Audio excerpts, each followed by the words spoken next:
ಲೋಕಸಭಾ ಚುನಾವಣೆ ಆದ್ಮೇಲೆ ಅಂತ ಹೇಳಿದ್ದಾರೆ. ದೇವೇಗೌಡರು ಎಷ್ಟು ಭವಿಷ್ಯಗಾರ ನೋಡಿದಾರೋ ನಾನು ಅಷ್ಟೇ ಭವಿಷ್ಯಗಾರನ ನೋಡಿದ್ದೀನಿ. ಅವ್ರಿಗೆ 60 ವರ್ಷ ರಾಜಕಾರಣ ಅನುಭವ ಇರ್ಬೋದು, ನನಗೆ 40 ವರ್ಷದ ರಾಜಕಾರಣ ಅನುಭವ ಇದೆ. 136 plus plus plus plus plus seat ಇದೆ, ಆಯ್ತಾ. ಅವ್ರು ಫಸ್ಟು ಅವ್ರ ಪಾರ್ಟಿ ಇರ್ತದಾ ಇಲ್ಲ ಅದು ಸ್ಪಷ್ಟ ಹೇಳಲಿ. Whether JDS will be alive or not, JDS merge ಆಗ್ತದ, JDS ಸಪ್ರೇಟ್ ಐಡೆಂಟಿಟಿ ಆಗಿ ಇರ್ತದ, ಅದನ್ನು ಫಸ್ಟು ಆ ಜನಕ್ಕೆ, ರಾಜ್ಯದ ಜನತೆಗೆ ಅವ್ರು ತಿಳಿಸ್ಲಿ. ಯಾಕೆಂದರೆ ಅವ್ರು ಕಟ್ಟಿದಂಥ ಪಾರ್ಟಿ ಇದು.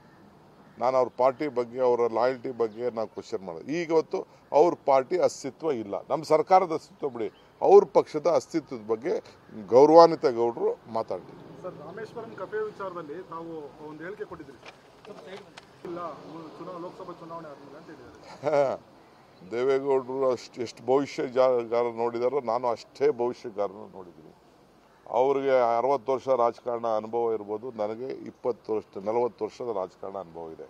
136 plus plus plus plus plus seat ಇದೆ, ಆಯ್ತಾ. ಅವ್ರು ಫಸ್ಟು ಅವ್ರ ಪಾರ್ಟಿ ಇರ್ತದಾ ಇಲ್ಲ ಅದು ಸ್ಪಷ್ಟ ಹೇಳಲಿ.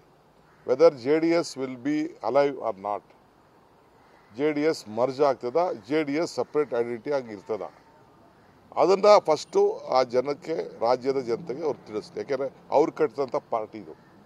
ನಾನು ಅವ್ರ ಪಾರ್ಟಿ ಬಗ್ಗೆ, ಅವರ ಲಾಯಲ್ಟಿ ಬಗ್ಗೆ ನಾವು ಕ್ವಶನ್ ಮಾಡೋದು. ಈಗವತ್ತು ಅವ್ರ ಪಾರ್ಟಿ ಅಸ್ತಿತ್ವ ಇಲ್ಲ, ನಮ್ಮ ಸರ್ಕಾರದ ಅಸ್ತಿತ್ವ ಬಿಡಿ, ಅವ್ರ ಪಕ್ಷದ ಅಸ್ತಿತ್ವದ ಬಗ್ಗೆ ಗೌರವಾನ್ವಿತ ಗೌಡರು ಮಾತಾಡ್ತೀವಿ. ಸರ್, ರಾಮೇಶ್ವರಂ ಕಫೆ ವಿಚಾರದಲ್ಲಿ ತಾವು ಒಂದು ಹೇಳಿಕೆ ಕೊಟ್ಟಿದ್ರಿ.